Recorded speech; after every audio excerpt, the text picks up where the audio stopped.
Nous avons Shena Pierre qui est live avec moi dans le studio là. Hi. Et qui dépassage dans la ville là. Nous allons faire un petit palavel parce qu'il y a plusieurs bagages qu'il a entreprendre. Et j'en dis, c'est un homme qui sont pionniers dans l'aspect révolution dans la musique haïtienne. Dans un website en ligne permettre que mon ait des informations, il y a des plateformes blog que mon a commenté avec Opa Musique. Je pense que c'est un homme qui remet musique haïtienne et qui travaille pour les chez. Hi everyone. Hi Will. How you doing? I'm good. En forme? Moi vinn plus belle. Quel est longtemps ou pas tellement toute belle ça non? Ça qu'a fait. I don't know. I took a shower today. Ouais. Bad le dit ça, c'est me dit ça regarde tu m'appelle Silté ou et dit que Matteo ben. Hey, how's everything going? How's everything? How's the business? Well, everything is good. So, I multitask. Get up music, archive kunia. And then get BE Relations qui travaille. C'est là fait publishing distribution. I do everything except for parler avec my record label because I'm not a record label. Okay. M'a fait investment record label, So, but what we do is we control royalties, make sure, because what's happening, jodia, en pile moun, yo juste prend musique artiste yo level, mettez le sous nom yo, register li, boom.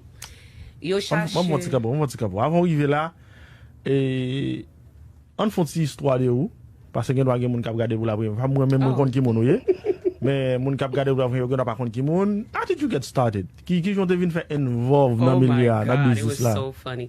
I was always music was always around me growing up, family always. So I always loved music, Papa me fait aimer musique, Tabou Combo, Juicy Lucy. Boy musique ça qui fait entrer dans le compas, OK? Parce que yo tellement joué la là? No, that was the only thing they could comprendre at the time because of the rap part. Okay. Juicy Lucy, One for You. Yeah, so I'm like, this is hot. And then so I started paying more attention and then I just fell in love with compa. So I'm toujours I wanted to be a part, of that. So then when I was in college, I remember I went to school for communications and as a PR, I started sending out press releases and nobody was acknowledging them. So then I said, website where? And then so I'm create Opa. But let me create Opa it just for archive with it news. So yeah, don't ever get me mad. So you was so upset that people wasn't paying attention? Because, and then you're like, you know what? Let me create my own. Et puis, c'est comme ça ou pas. Mais non, pas. Son bail qui vient randomly ou bien something you had before? Okay, so c'est ton mom qui était sur site là. Il était, non, l'autre site avec lui, il est P12. And his real name is William. He's a doctor. So lui-même, de notre poetry club avec, because we used to exchange poetry. So let me idea, he dit, oh, that's so nice. Me dit, what do you think? He said, swap from bagay en stylo, because one time we come to back, he said you couldn't call it nothing but Opa music. So I'm like, Opa Kamarad Opa or Opa Zen or Opa Greek, Opa means celebration in Greece, and I said, wait, on time. Wait, on time, yeah. Let's go. So I said, oh, I love it. So that's how it ended. Et puis, combien de temps Opa te fait? Opa started in 2004, and I think Opa had, I think 2009, I shut down for a couple of years, and then I came back, and because think about it, I actually shut Opa down and went back to the original idea because I saw the changes that were happening with social media, the competition. Oui. You know what I'm saying? Qui impact d'après ou même pendant l'existence Opa te fait dans la communauté, dans la musique là? I really don't know. But I do know to this day, there's a lot of people who still make reference to it. So, I mean, it must have did something. But for me to tell you what level, I don't know. Okay. But I think it's getting more attention now, by the way. Non, parce que quand pile bagay qui moun yo habitué longtemps et qui est pas là ouais encore, il a posé question sur lui. Mais je ne jodi là et besides OPA ou gen BE relation. What does BE relation do? So BE relations is it's the mother of OPA and everything else that I do. That's my business. That's your brand. Yeah, that's my brand. Everything else is for y'all. So BE is public relations, marketing, event planning. We do great events, and what else we do? Music, media management, distribution, and all of that. All that. Et depuis combien de temps BE là? BE started in 2002. 2002. Yeah, and I registered it legally 2005. OK. Combien d'artistes représentés so far? Bien combien de jazz qu'on travaille avec eux during that time frame? Oh, whew, I can't count. I don't know. It's quite a few. I've worked with almost everybody one way or another, whether it was directly or indirect. But yeah, I don't. As far as event, ou fait compas fest, ou fait les beaux events. I've never done compas fest. Ou pas jamais fait PR ou. No. Okay. No. I work with them like in the marketing part, but never as a publicist. That's Mia Lopez all the way. OK. Et très bien. Now, ou vin changer, capable de vin gon ou ajoute l'autre bagage non ou pas. Et dans dit parce que nowadays music publishing is the thing. Nowadays, gens nous consomment musique différent parce que longtemps c'est dans cassette, après cassette c'était CD. Qu'on y a là everything is online. But na online en tout, vient permettre grand pile des autres qu'a fait parce que artistes nous bien mis pas nous, we not master, nous pas master plateforme distribution yo, plateforme streaming yo qui permettent que grand pile des autres qu'a fait.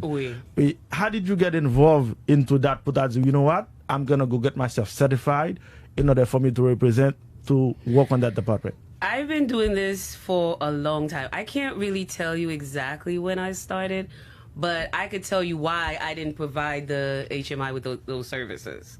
I kept them out because me songe première fois moi t'a try m'a pas trop dit public là musicien yo artiste so me chromatique, and the article was I think I named it haïtien artiste haïtien yo pas mourir pauvre, something to that effect. Okay. So, and then I explained to them how they could make money, this, that. And then I gave them an example of Sasem. And so the example was on Jakut. So, and Tipush, or was it? Well, it was Tipush. So Tipush registered all the songs. I don't know what the intent was, but the only thing is I was just so happy and excited. I was like, oh my God, somebody's actually doing, the work. Yeah. So then I posted it, and it turned out he wasn't supposed to do it, and the band didn't know. So that kind of scared me. So I said, you know what? I don't think they're ready for this. But after a while, I started working with Zenglin, but I always did it. I always had other clients, but on the other side, American. But I started working with Zenglin, and then one day I just told Brutus, let me see his stuff. And he showed me. I'm like, honey. And I just went in there and, You saw that Zenglin, Brutus pas fait comme l'état supposé faire par rapport à catalogue Zenglin. At all. And he has a rich catalog. Mais quand il y a la s'il pas fait comme là, son l'autre monde qui t'a fait ou bien comme là te richita la tani until li claim ni. Non, comme là li pas t'a fait comme là parce que gen monde qui te prend comme là, t'a prend comme là déjà. Ça c'est une. Mais gen des cob qui te chita tout, li pas fait the necessary connections. So the money could come to him. So, yeah. OK. Récemment, il y a un gros scandale public qui était involve Frédéric Jean-Baptiste, côté que moun yo t'a pas accusé Frédéric comme moun qui t'a enregistré musique l'autre artiste sous nom, et Frédéric t'a vinn parler pour te faire ça, it's a miscommunication ou bien c'est on manque de comprendre qui te fait que il était vinn impliqué dans bagage ça, but c'est mon bagage qu'il fait là-dedans.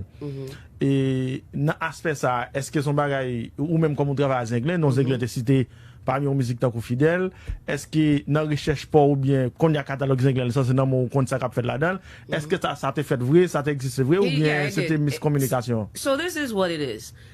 M'pap dit he intentionally did it, but m'pap dit too that he didn't, because li ou pas qu'à prendre en musique ou mette le non show, and then, because l'on mette show, ou monetize on show, yo faut segmenter du tout bagay nan show a. C'est pour It's your content, yes. So once ou se bay segment, Non, mais il n'y a pas prêter attention à la musique là, par exemple. ki jan? Non, il n'y a pas prêter attention si tu as une musique là-dedans. No, because background music la te ka pa affecté. The music was literally played. So, and he's not the only one who did it. There's another person who did the same thing. Okay. And it almost went under the radar for me, but mun not able to strike. I guess the person didn't know that was my catalog, but okay. So, but yeah, so m'pa ka dil de konnen pas konnen, but on seul bagay, j'en m'explique ou li a ça li. OK. Mais qu'on y a là, zengle qui gon catalogue qui aussi riche parce que y a plusieurs monde qui travaille là-dedans, qui gens nous fait distribution, est-ce que tout bagay c'est bagay British li qu'on y a comme c'est lui même qui on que tout bagay, est-ce que qu'on y a là gain crédit cal pour Maïso Gérard Richard, cal pour Nicholson Prudhomme, moun sa on connaît yo te dans production t'a produit et non époque pour zengle qui gens ou même qui c'est ou même qui nous c'est distributeur qui distribue tout bagay qui British mais ça pour mais ça pas pour qui gens ça est-ce que moun ça veut participer à so good question because moi pas nécessairement prend parole artiste surtout all the time because from research and besides m'pas vle mettre tête moi en position pour m'a perdre credibility moi ni pour ma pour even the companies moi travaille avec yo pour yo vinn bloquer so I'm toujours checker vérifier the real credits. And then, of course, Monday you power payo. But as far as Buddhist is concerned, there are certain credits that are, given. But most of his products, he compensated everyone who worked on them. So they're technically his. OK. Qu'on y a là, j'en explique maintenant, c'est que si m'a travaille son projet, mais vite on l'autre moun paye moun nan, depuis me paye moun nan droit tout vinn pour moi ou bien est-ce que moun nan supposé signer pour le bon droit ou bien moun nan doit dire on t'a charge autant oui. Bon, m'a charge au pipiti juste pour me gagner droit sur les qui ça fait. Qui j'ai même vérifier ça bon côté pas. Well, here's the thing. In publishing, it's mainly about writers and composers. That's it. Like not really, but it's mainly. Oui. Because performers, bon, mon l'autre bagay artiste yo pa connaît. Performer parce qu'on pas écrit ou pas compose, ça pas veut dire you can't get your performance royalty. Okay. Everybody, even the background singers. Can you performance? Yes. Bon l'autre bagay moun yo pa fait tout. Chaque lò ap joué, you're supposed to register it. Bon. And then, but that's money. That's a lot of money. Pas compliqué va. Quoi dire musique, bon jazz yo tellement joué. Bon jazz pas même keep track of how many times they play. Well, then they need to have managers and make them do their job because ça c'est un job manager lié. So that's it. That's it. Mais qu'on y a là est-ce que vous capable de dire Zengle récupéré, Zengle is doing fine as far as publishing, as far as getting all the credits, all the right, comme you ta supposé faire yo, y a fait yo, y a pas yo. Well, it's not gonna be 100%, but the majority of it, because remember, I'm still fighting other people that were. Non même fighting. Non moi comment gen l'autre monde qui gen pile, gen monde qui business la pas connaît. Yes. Qui registre musique yo cap riche. Sous catalogue artiste nous yo. Oui. Pour autant c'est pas nous même qui au devant de la scène que tout le monde connaît, c'est des monde qui dans background nan, qui connaît système nan, qui manipuler de façon par yo. Oui. When non cas comme ça, what do you do? I have a lawyer. Oh. I don't even like arguing. M'pa bon menti. M'vin so rive non point. Gon moun business ça. Oh wow. Okay. Ça le fait. Bah c'est détail. Pas comment moi injuste là. Qu'est-ce ça moun nan fait? Moun qui bon plus problème. C'est Dof Chancy. Dof Chancy. Oui. Il bon plus problème. How? Because Dove just takes everybody's stuff, li register yo. He's not do people comme même fin fret. Boom, he registered him. Pela, vous voulez dire que Dof Chancy knowingly a enregistré ça qui pas pour lui juste pour le cap crédit ou le cap bénéficier de. Yeah, him and this but I think I don't know if it's his wife, his girl, Cheryl Scott. So they got this business together. Where we just prend toute musique on yo. I remember they did that to that set you enregistré album that set là Olivier tout le monde était fashion à l'époque ça. Yes. I'm the one who of course caught him. Because when I was working with that set, I used to oversee a lot of things, but technically I wasn't on a payroll for that. Okay. But I just I just used to check, and then one day randomly I just came across. But how can you register something that's not yours? Parce que pas une évidence, pas une bagay yo mando dans process registration pour montrer que content ou bien musique ou di qui c'est pour livrer, ou bien you can just go online and claim anything and then they're gonna give you the credit for it. This is what it is. First of all, majority of Haitian artists do not register their music with the Library of Congress. Nobody, not SACEM, not BMI, not Distro, not iTunes, not CD Baby, none of those things copyright your music. So you have to take writing, the fact that once you lay a track, it's yours. It's copyrighted. However, now if somebody else takes it, you have to have proof that it's yours. Yeah, and that's the only proof that really holds up. So this is why I encourage these artists to please copyright your stuff, because now it ends up being your word against the other. But me, I have my ways. So yeah, trust me. Mais quand tu l'aide de faire comme ça, l'aurait le pas laver, est-ce que li parle avec comme monde qui pas au courant de ça qu'a fait là, c'est pas li qu'a fait ou bien knowingly he knows. Li prend pause, li pas connaît. Premièrement, il ba moi pour bagay that là, li te dit comme ça li dit comme ça compagnon depuis on artiste musique on artiste haïtien sorti. They automatically assume it's his artist.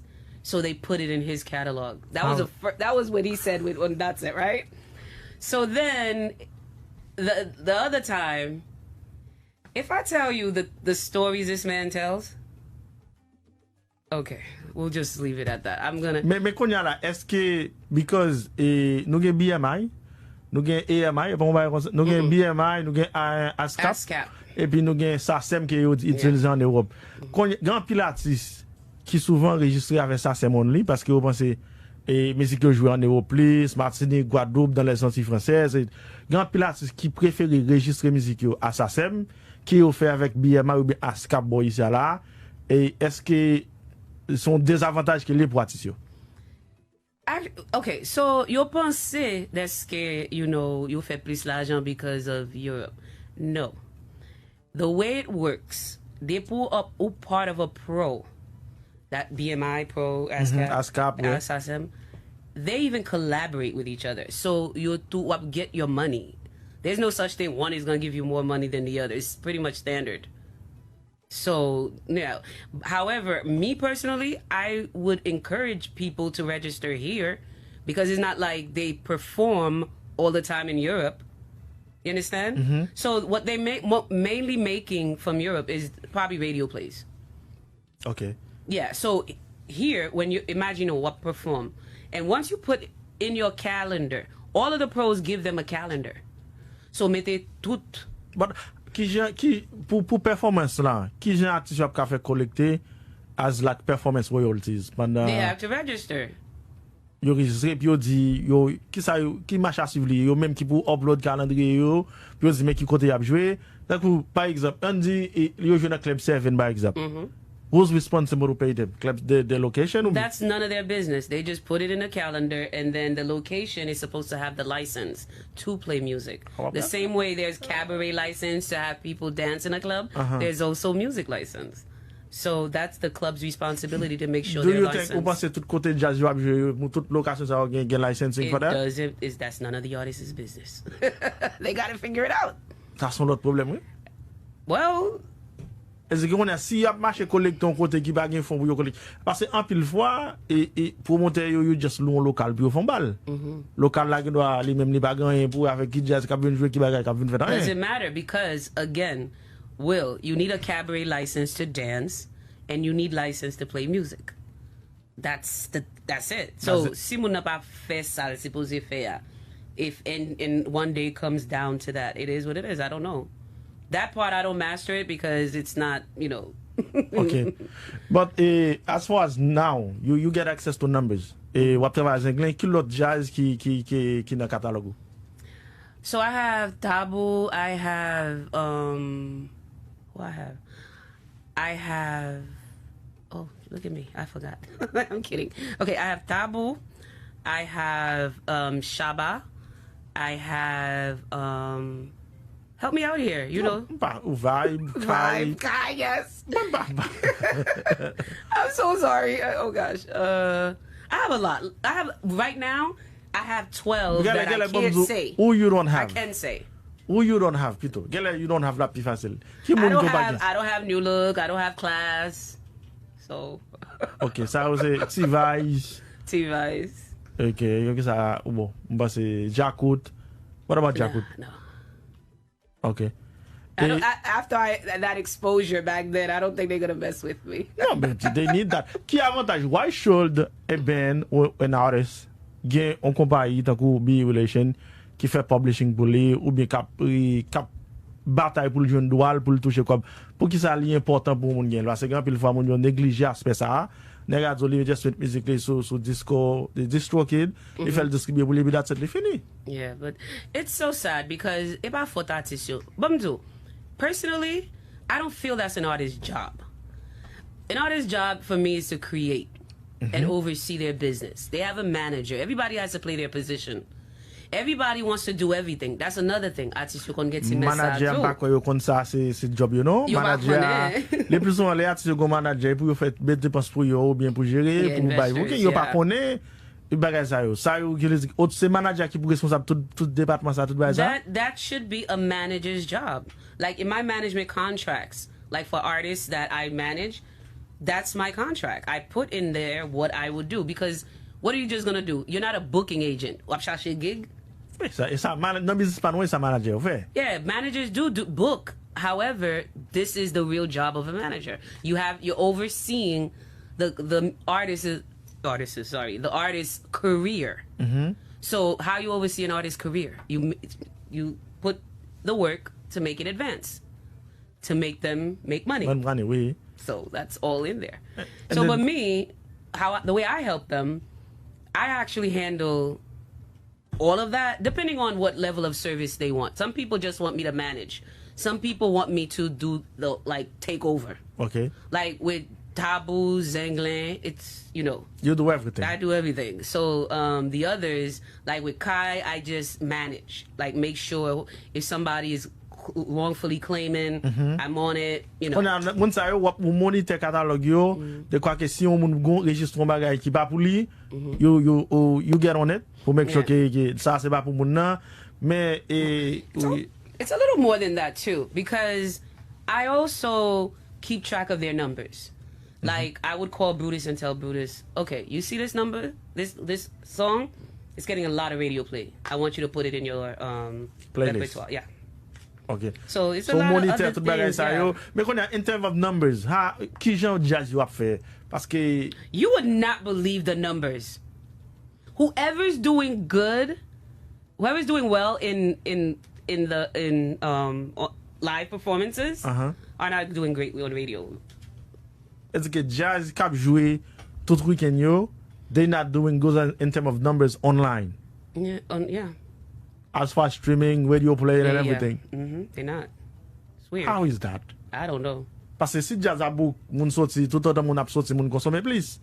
Et les moun yo fin dans ce jazz là, est-ce que vous pas le temps de jazz en après pour ou bien ça autant de ça ou pas quand pour danser autant d'elle ou bien ça quand pour danser ou pas dans d'elle.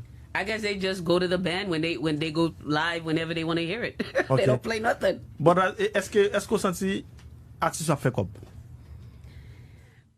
oui, mais pas ça aussi supposé faire. Et c'est plus because you pas mettre effort, the effort. Okay. So, dès que you pas travail département ça, j'ai aussi posé faire là, you pas faire comme you t'a supposé faire. Oui. Et spécialement logon catalogue qui bel d'akou ou gen zingle qui gon bel catalogue, gen tabou qui gon bel catalogue, parce que jazz ça t'a supposé royalty wise, you t'a supposé chita et puis you gon chèque by 4 5 6 7 000 dollars qui rentre régulièrement chaque mois pour yo gérer activité yo. But mais ça vient arriver tout. En pile nan artiste tabou, kankou tabou, system, qu'est-ce encore Skasha, those era guys, right? They got lost in the transition from CD, MP3 streaming. They got lost in that whole transition because they didn't know what's going on and how to. They had nobody to actually walk them through the steps. So that's how a lot of people were able to come in and manipulate the system and claim their rights. On dit ça qu'on se cache qui pas existé, qui pas actif encore. Who's in charge of the qui moun qui en charge de catalogue yo? Dolph. Comment Dolph?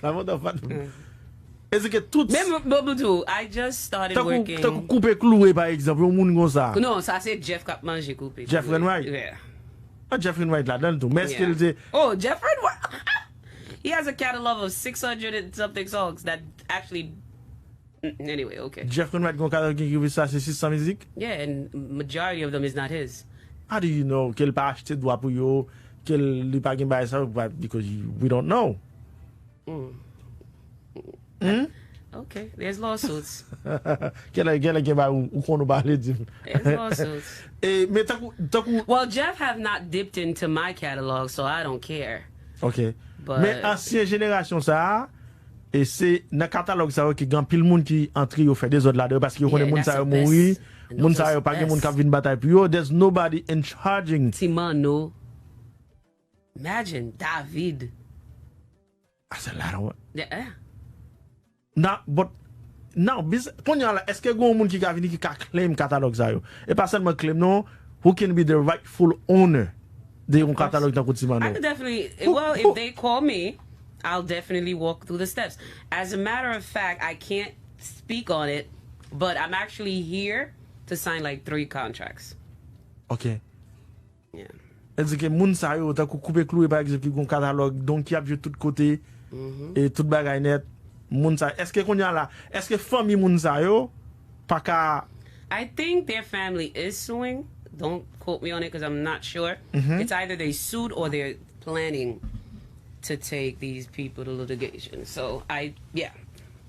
Aïe, gen plus musique de yo qui pour grab que ça qui en bas contrôle lui. Bah c'est cette génération ça là qui on top of it cap contrôler tout bagay ba yo. No. Honestly, nobody really have it together. Nobody? Not even. You know who I came to that was close to having it together? Woodsy Woodboy. I was a little impressed by the way his things were organized. But even him, he's not 100%. There's some work that can be done. Tell me that, okay. Yeah. Mais qu'on y a là, j'on dis c'est manager yo qui pas fait travail ça mais pays yo pas connaît gen doit département ça pas département yo gen doit parce que pour faire bagay ça faut appeler faut qu'on loi faut qu'on règlement.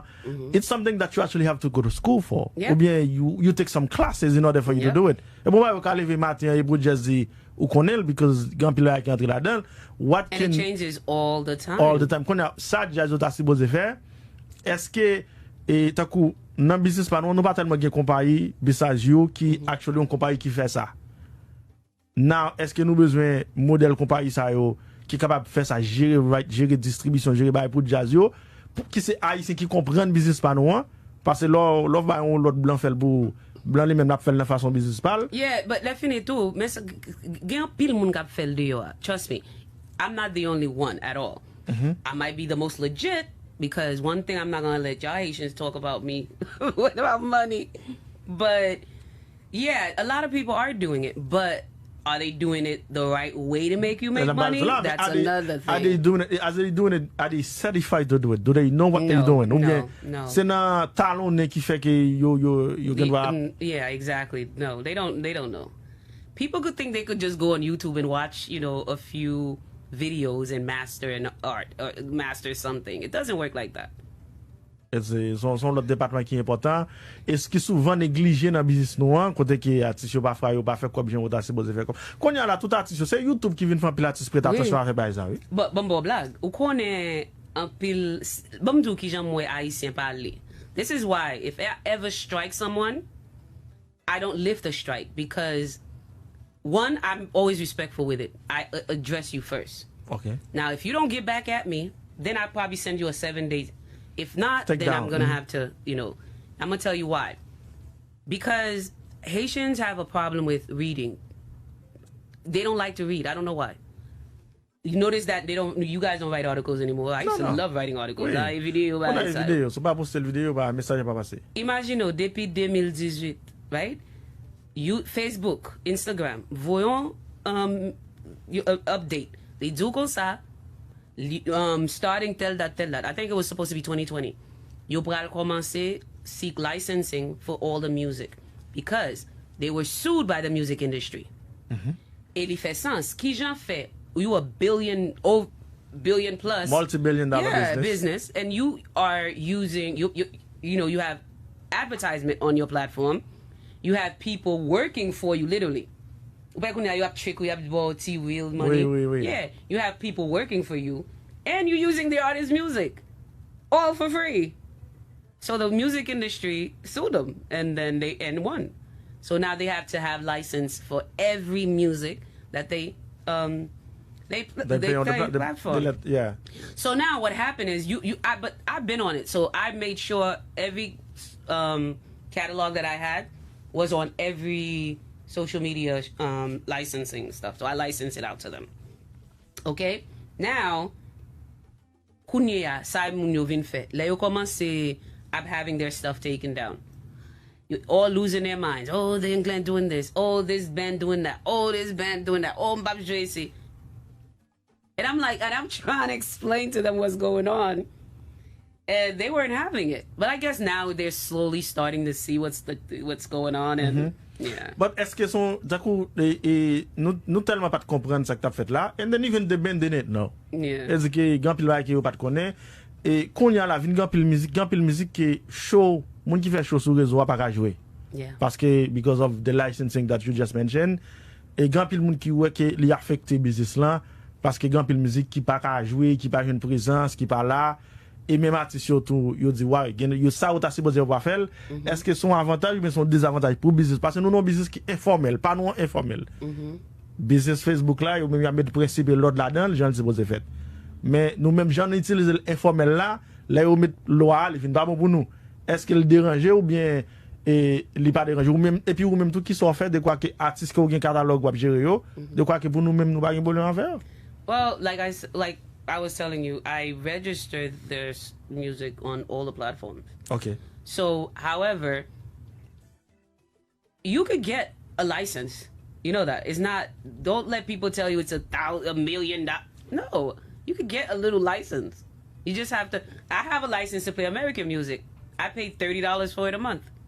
Okay. And mind you, that's the premium. So, lui permettre que jouer musique ou passer toute musique sur plateforme ou payer pour lui. Et que tout le monde qui besoin jouer musique sur réseau, tant que monde qui a show, tant que moi-même, tant que l'autre monsieur, nous avons appliqué pour licence là. Depuis nous avons licence là, ça permet que nous avons jouer musique, j'en voulais, the fact that we are paying for it, c'est comme si, et ça n'a payé, on s'y cale là-dedans, à jouer monde qui n'a pas joué. Yeah. This is going to be the way forward. Yeah. Aïe, You gotta catch up. Aïe, bon. Hey, y'all got me. I walk y'all through it. Et bon, on monde qui besoin, qui est intéressé, fait ça. Pour jeunes artistes qui viennent, how can they work with you? Et are you open? Parce que tout catalogue n'a dit là, c'est catalogue les big bands, ou bien jazz qui déjà là. Pour jeunes artistes qui viennent, est-ce qu'on travaille avec eux? Okay, yes, of course. I work with it. You know, I don't care what state of your career you're in. So, of course, the bigger the catalog, the richer, the better. Man, having it straight out the gate is much better. It's less work because it's not much to clean up. Oui, pourquoi les papiers tout côté, pourquoi il vole, pourquoi il y a monde qui prend prise. Yes. Like for example, you know, Beijing and Cadillac. Oh my God, I feel so bad for them. What happened? They are, they're money makers. Oui, of course. Right now, those two are the biggest money makers in the business. And when I tell you, they are being, it's okay. They work are not being. They're not getting at all what they're supposed to get. They're not properly registered, and I think they're under the impression that they have to have papers to do that. No. Because you could work with a company that gets all your money and... Yeah, I do that. Ok, mais grand pile artiste qui pense depuis yon met musique yo ta ko sous ton corps, that's it. And it's not it at all. Non, c'est ça pour nous Sway expliquer. more. Nous pas parce que depuis que ça réussit musique sur tout nous call metel, YouTube li monétiser, that's it, li fini. Mon lot bagay me fè encore. En pilates pas comme ça. But some of the details I don't even necessarily share with them because I literally go to about 150 distribution like stores and I register them just so I can control what's going on. So register can be so I can monitor all because Lovo album na. Get it for if you ever been on Spotify or any other those streamings, you could find someone else's album under the wrong. The one, yeah. Yeah. So I don't allow that. Ok. Maintenant, quand je dis la campagne, c'est YouTube là tellement à bailler comme il n'a pas besoin d'autre cob. Non,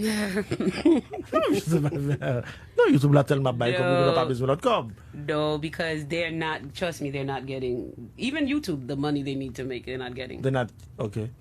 They're not getting. Mais dans ce sens, what's to know? On jeune artiste qui vini, qui ça aussi besoin connaître. Il y a des là où fait musique ou bien là où sort ton bagage pour que yo pas mal facteur ou bien mal friending pas jouer dans ça aussi besoin entrer dans ça aussi besoin recevoir. Right now, moi feel like jeune artiste yo plus. They need good management. One. Les finito you're supposed to know what they're getting into. Pas just seeing anything that sounds good. Okay. And a record label is nice, but is not necessary at all. Nowadays, it's not. Yeah, it's not because what fait kobla? Nah, it's not necessary. Unless get out to record label kabal. Like look at Wid. Wid is doing great. Look at that's a record label kap take off. Kap take care, oui. But you're not gonna find that in this business Easily, like that easily. Oui. So, but it's not needed. On the same token, for a lot of artists, they can actually do the work as long as, because like I always tell people, talent and consistency pays off all the time. So you have to be on it. That's all. How do you work? Est-ce que you work based on commission, pourcentage ou bien moun et gon comme li supposé payer upfront ou bien li supposé payer par mois? It depends on exactly what I'm doing. If I'm doing publishing, that's it. I just publish, they get their money, I send them their money. And if I do management, yes. Yeah, that's a fee. That's a base fee. And it depending on your catalog. Okay. The volume, yeah. Toto donc plus bagay ou payer moins ou bien payer plus? Ou payer plus. Ouais, mais zeng la bien. That's a lot of work. No, that's not what I...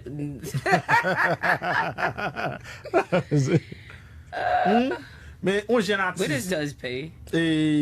Nowadays, it's always good to have a publicist, a cap gérer, cap présenter. Now, li bon tout pour qu'on compagnie cap fait distribution et cap gérer royalties, cap gérer droit qui aussi beau faire. Yes, let me tell you guys. They have to listen to this. PR is very, very important. I said pas respecter PR, and it's sad because we don't use PR the way it's supposed to be used. Oui. First of all, you're not supposed to be posting my press release on your website in its whole entirety. Come on now. It's supposed to be part of your report. You take sections out. Yeah. So, however, PR is always good. PR can control the narrative. PR can put you in a better light. And once you have a PR team, when something is going on, you consult with them first to know how to, But Isaiah even the top band, even the top band doesn't.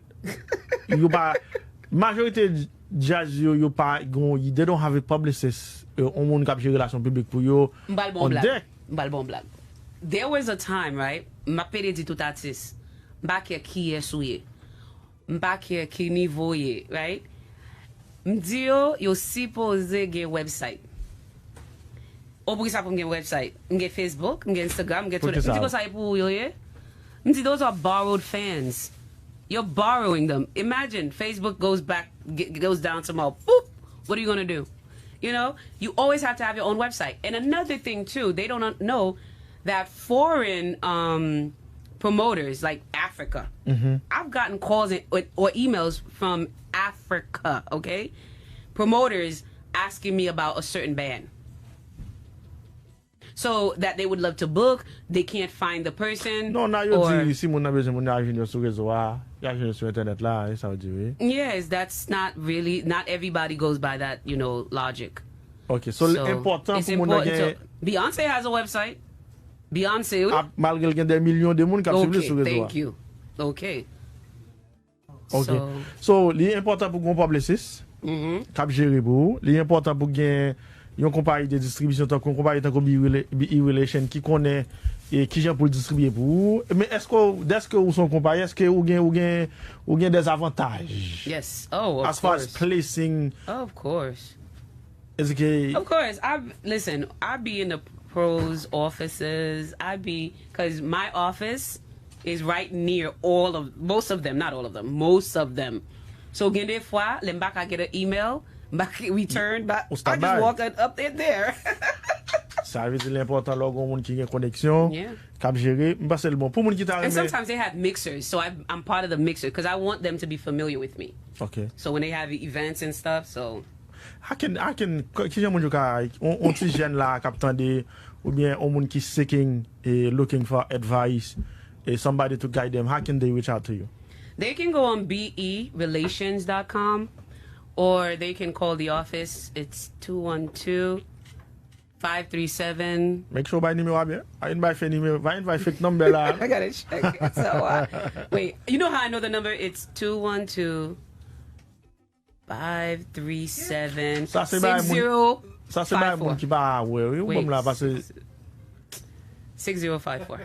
212-6054, No. 212-537 6054 ou bien BeRelation at at berelations.com. BeRelation@berelation.com, ou ka voye email, ou ka fe tout bagay. M'pense, Shena, she know what she's doing. And then, se pou moun kap fel pou kob, san pil pasyon, Oh, yeah. But no. My fellow book of Kunya. No. That was before. e ba kob la ki Oh, no. prime. My passion is E ve di first, ke ou tre yes. pasyoné de so ap fe a, Yes. pou kapap bay bon rezultat, ke m'pense ki bon, ki bon la del. Gon san mi get abet numéro al di 212-537-6054. Yes. Sa se numéro, ki moun ap tande, gè la ou se bien bay li. Thank you. Et 212-537-6054. Si ou ta reme yon moun ki pou jere tout bay pou. Akosh, Shena nan bizita lontan, kon sa la fe a, and then she's very connected. Oh, she know who to call. And then, moun kap vole yo, kontinye vole. Konya la, me, lò jwen nou moun, si par exemple ou gon moun ki gen mizik, ou artist ko gen, e moun nan pa vle release li, moun ap kolek so li, what are the steps, what can you do? I actually pou force have a moun nan? situation like that. I have two situations like that. One, both of them are being dealt with a lawyer, but one I really can't talk about because it's a lot. So, but there's another one. Men lò pre avoka konya, eske se kompany BeRelation ki pre avoka kap pe avoka, ou bien se artist la kap? No. I do it. Men bi gen ti kop. No, I get my money back. Listen, I don't do battles. Don't ever try to engage me in a battle. I'm a war person. I eliminate it and I move on. Ok, I don't have time. si gen pou pre avoka, kompany ap pre avoka, e pi, men esko ap pre aso kon wap gen, e si ala fin ou pe di. Well, it'll balance Pe di out. ala dan tou. Exactement. Exactement. Encore, allez sur be@berelation.com et voyons email avec Shena pour capable jouer nos monde cap gérer parce que c'est réellement important le gagne une institution cap gérer royalties ou cap gérer musique cap gérer catalogue ou pas grand rien pour faire yo même yo bon report là yo ba ou c'est même comme ça à marché américain fait ou après Sony gen wado l'acheter publishing contrat pour Michael Jackson par exemple. Il a géré tout bagay et puis yo même yo un pourcentage par yo et puis on make sure que tout le monde qui utilise ta coup et ça qui belle tout si gon compagnie étranger qui besoin on licence pour musique les difficile de contacter artiste là mais les gon compagnie qui représente elle they reach out to the company everything is legit nous get telle musique nous t'a utiliser dans projet que nous gagnons et puis soit dans là boom quoi fait et fort bagay ça nous commencer faire yo. You only didn't business, not to cut you off. One thing I want to tell tout artists, do not ever sell your catalog. Don't. Dans le business pas noir, Yes. that's not enough. Do not sell your catalog. Si c'est des millions de dollars, bon, un pile gros artiste international vend catalogue pour des millions. Well, in this industry, I don't know nobody who's going to give them $1 million for their catalog. Mais est-ce que catalogue là worth $1 million too? What do you mean? Over time? Yes. Par contre, Nah, don't say that. Jojo entre Over dans là. Moi pas connait wap dit ça tout, il y a des catalogues qui Well, pas worth millions. my catalogs. You know, My catalog- Shana, worth million mean you bringing millions. Let me tell you something. Can I If tell you're you not something? bringing millions, Let me tell you something. I'm gonna show you somebody who released an album many moons ago, right? And then I took the album and then, worked it. You should see the stats. I'm gonna show you the stats. And I'm gonna show you, I registered the album a month ago. That's what I'm trying to make you understand. what is qui dit So dans it's notre a jouet? forever thing. Like, Nous gen un petit tambour ou ka cité dans ça, ses amis. Nous c'est album date cette là, monsieur t'a fait piller là dans en Oui. Europe là. yeah. Les fait qu'enregistrer normal, gon chèque $4,000. There you Qui go. vini, qui album nan te geta sorti depuis 10 temps et puis qu'on y a là just vini et puis l'argent a tombé sur lui. There you go. There's money to be made si Yes. on fait bien. If you're doing Listen, it right. Dolph is driving a Shay. Maserati Ki and Dolph? living in a mansion. Ki What? Dolph? Dolph Chassis. Hi, Shina. Hi, Qui Jojo, doit how are you? Qui Não, doit mas faire só m'a salué moun men Non, moun. c'est M'a parlé. Maserati. M'a parlé zami. Yes. Well, you know what I drive? Dolph You know what I drive? Dolph prête un Do you know what I drive? I don't know. My 2 feet, the car God gave me. That's what I drive, okay? Non, parce que bah, New York. You just, we are know. You're not used to cars like that. No, that's not true. My first car was a Range Rover, Midgamunsu, 4.6. You know what's the difference? How you doing? I'm great, you? You know what? Oh, you look good. Always. You dressed up for me? You know it. You know it. Pour que ça te Always. fait ça. You know it. You know it. HMIPPV is a live event streaming platform with exclusive content.